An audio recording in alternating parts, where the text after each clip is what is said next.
तासातलं अंतर मिनिटात पार करणार तंत्रज्ञान, साता समुद्रापलीकडे जाऊन माणसाला नव्याने जोडणार तंत्रज्ञान, तर इथल्या आरोग्याच्या क्षेत्रात उतरून माणसाला नव्याने जगण्याचं बळ देणार तंत्रज्ञान, मानवावरील कितीतरी संकटांना दूर करून माणसाचं जगणं अगदी सुखकर करण्याचं काम या तंत्रज्ञानाने केलेलं आहे. परंतु जेव्हा याच तंत्रज्ञानाच्या साह्याने अणु चाचण्या घेतल्या गेल्या आणि संपूर्ण जगाला अस्ताच्या उंबरठ्याकडे ढकललं गेलं, जेव्हा याच तंत्रज्ञानाच्या साह्याने जिवंत माणसांच्या चित्रांचं अश्लीलीकरण करून त्यांच्या चारित्र्याचं हरण आणि हनन केलं गेलं, यावरून मानवाचं पुढचं येणारं भवितव्य काय असेल आणि याचा मानवी जीवनावर कसा परिणाम होऊ शकतो हेच व्यक्त करण्यासाठी आज मी इथे आहे.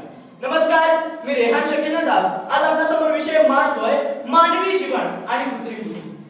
मित्रांनो, विषयाच्या सुरुवातीलाच मला एक गोष्ट स्पष्ट करणं गरजेचं वाटतं की मानवी जीवन आणि कृत्रिम बुद्धिमत्ता याचे फायदे आणि तोटे याच्या उदाहरणाची याद्या मांडत बसण्यापेक्षा, त्याचबरोबर कृत्रिम बुद्धिमत्तेचे कल्पनात्मक विश्व रंगवत बसण्यापेक्षा वर्तमानामध्ये कृत्रिम बुद्धिमत्तेनं मानवी जीवनावर केलेला हस्तक्षेप व यावरून कृत्रिम बुद्धिमत्ता ही भविष्यात गरजेची असेल की नसेल व ती असेल तर किती प्रमाणात असेल याची चिकित्सक मांडणी करणं मला गरजेचं वाटतं.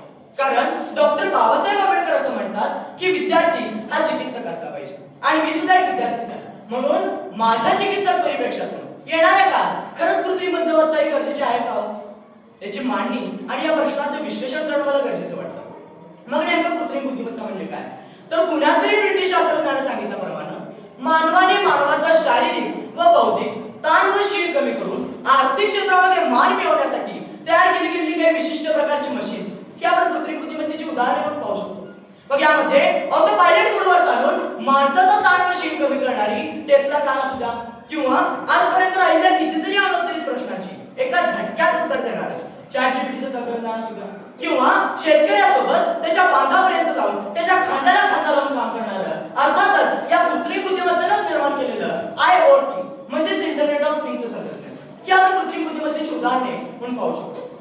पण मित्रांनो, खरंच कृत्रिम बुद्धिमत्तेनं मानवाचा ताण व शीण कमी करण्याचं काम केलं आहे का? खरंच कृत्रिम बुद्धिमत्तेनं मानवाला आर्थिक स्वरूपात मिळकत मिळवून देण्यासाठी मदत केली आहे का? या प्रश्नांची फेरतपासणी करणं मला गरजेचं वाटतं. कारण जेव्हा याच कृत्रिम बुद्धिमत्तेच्या साह्याने निर्माण केली गेलेली टेस्ला कार ही जेव्हा ऑटो पायलट मोडवर चालत असते तेव्हा समोर जाणाऱ्या नागरिकांची अगदी चिरडून हत्या करून टाकते. मग एकंदरीतच असा प्रश्न निर्माण होतो की मानवाचा जन्म हा या कृत्रिम बुद्धिमत्तेच्या हातून निर्दयीपणे मरण्यासाठी झालाय का? हा प्रश्न आपल्याला पडल्याशिवाय राहतो. अहो, भविष्यात का याच कृत्रिम बुद्धिमत्ते निर्माण केलेली डीप फेक व्हिडिओ टेक्नॉलॉजी ही जर का न्यायपालिकेमध्ये प्रवेश करणार असेल आणि न्यायपालिकेत प्रवेश करून लोकांचे चेहरे मोहरे बदलणार असेल आणि चेहरे मोहरे बदलून न्यायाचं नाव न्याय आणि अन्यायाचं नाव न्याय असं जर का ठेवणार असेल तर येणाऱ्या काळात कृत्रिम बुद्धिमत्ता ही मानवी मूल्यांशी संलग्न असणाऱ्या न्याय व्यवस्थेसमोर भलं मोठं आव्हान निर्माण केल्याशिवाय राहणार नाही. मध्यंतरी एक प्रश्न निर्माण झाला होता की कृत्रिम बुद्धिमत्ता ही कुणाचे रोजगार घेणार आणि कुणाला रोजगार देणार. तर यावर विचार करताना मला असं वाटतं की कृत्रिम बुद्धिमत्ता ही पूर्णतः कॉम्प्युटरशी प्रोग्रामिंग आणि गणितीय सूत्रांवर चालणार आहे. मग कॉम्प्युटरशी प्रोग्रामिंग आणि गणितीय सूत्र ही काय प्रत्येकाच्या ताटातली भाकरी नाहीये. म्हणून येणाऱ्या काळात कृत्रिम बुद्धिमत्ता ही फक्त त्यांनाच रोजगार देऊ शकते ज्यांना कॉम्प्युटरशी प्रोग्रामिंग आणि गणितीय सूत्र याचं ज्ञान अवगत आहे.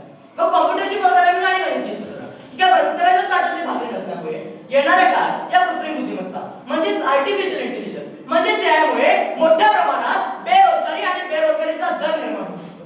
मग ही बेरोजगारी आणि बेरोजगारीच्या दराचं काय असा कृत्रिम बुद्धिमत्तेतील एका तज्ञ व्यक्तीला प्रश्न विचारला असता ते असं सांगतात की येणाऱ्या काळात या कृत्रिम बुद्धिमत्तेमुळे जी काही बेरोजगारी आणि बेरोजगारीचा दर निर्माण होणार यासाठी त्यांच्या उदरनिर्वाहासाठी त्यांना UBI अर्थातच युनिव्हर्सल बेसिक इन्कम याच्या माध्यमातून एक विशिष्ट रक्कम त्यांना त्यांच्या उदरनिर्वाहासाठी देण्यात येईल. परंतु याचा मला समजलेला अर्थ असा की समाज म्हणून आम्ही तुम्हाला नवीन नोकऱ्या देऊ शकत नाही आणि निरर्थक म्हणून ठारे मारू शकत नाही. म्हणून UBIच्या माध्यमातून आम्ही तुम्हाला काही भाकरीचे तुकडे मारून फेकतोय. यावर जगायचं असेल तोपर्यंत जगा किंवा मरा. मग अशा परिस्थितीमध्ये माणसाकडे स्वतःची नोकरी नाही, स्वतःची पैसे नाही, मग माणसाचा स्वाभिमान टिकून राहू शकतो का याचा विचार आपण करणं गरजेचं आहे. अहो, याचे भलं मोठं महागडं तंत्रज्ञान आपल्यापर्यंत आले नाही, परंतु याचे महागडं तंत्रज्ञान आपल्यासारख्या सर्वसामान्य लोकांना शेतकऱ्यांना परवडणार आहे का? मग एआयचे महागडं तंत्रज्ञान आपल्यासारख्या सर्वसामान्य जनतेला परवडलं पाहिजे यासाठी छत्रपती शिवाजी महाराजांनी त्यांच्या काळामध्ये शेतीची संसाधनं ही प्रशासकीय वादांच्या माध्यमातून लोकांपर्यंत पोहोचवण्याचं काम महाराजांनी त्या काही केलं होतं. अगदी त्याचप्रमाणे आताच्या काळात सुद्धा एआयचे महागडं प्रशासकीय पातळीच्या माध्यमातून लोकांपर्यंत शेतकऱ्यांपर्यंत पोहोचवता येतं का आणि शेतकऱ्यांना याच्याबद्दल सजग करून त्यांना देखील याचा काही सकारात्मक परिणाम होतो का याचा विचार आपण करणं गरजेचं आहे. अहो इतकंच नव्हे तर मला वाटतंय आपल्या सर्वांच्या स्कूलमध्ये इन्स्टॉल असलेलं ChatGPT नावाचं या कृत्रिम बुद्धिमत्तेचं तंत्रज्ञान. जेव्हा आपण या ChatGPT प्रश्न विचारत असतो तेव्हा क्षणाचाही विलंब न लावता ChatGPT अगदी सेकंदामध्ये उत्तर देते.